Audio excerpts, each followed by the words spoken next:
Why was the GATT agreement created before the WTO? Imagine a world just after World War II, where countries were struggling to rebuild and trade was at a standstill.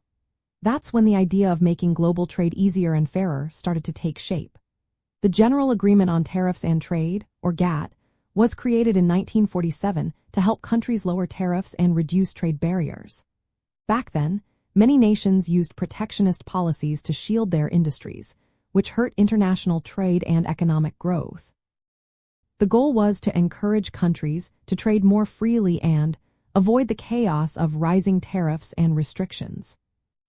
The story begins at the Bretton Woods Conference in 1944, where major countries came together to rebuild the global economy.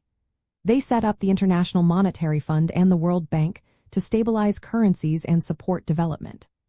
At that same time, they wanted a third pillar to regulate international trade. The original plan was to create an international trade organization, which would be a formal global body to oversee trade rules.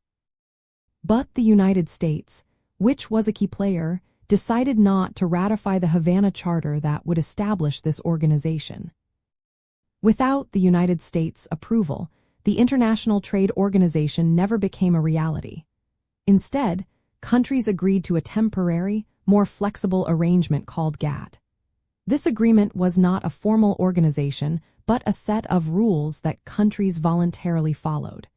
It aimed to make trade more predictable by encouraging countries to lower tariffs and treat each other fairly.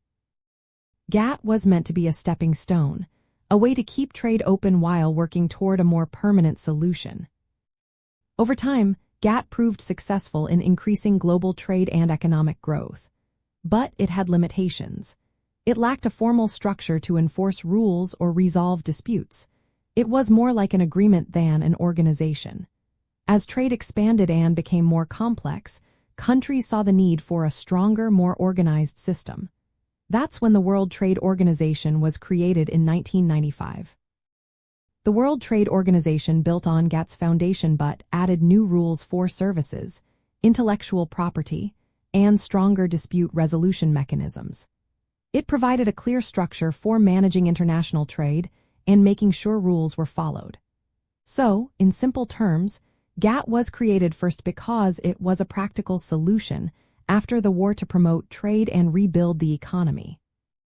The WTO came later to address the gaps and make global trade rules more effective and organized.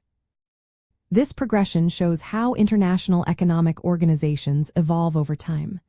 GATT helped open up trade and boost growth, but the WTO took it further with a formal structure and broader scope. Both played vital roles in shaping today's global economy and making trade smoother for everyone.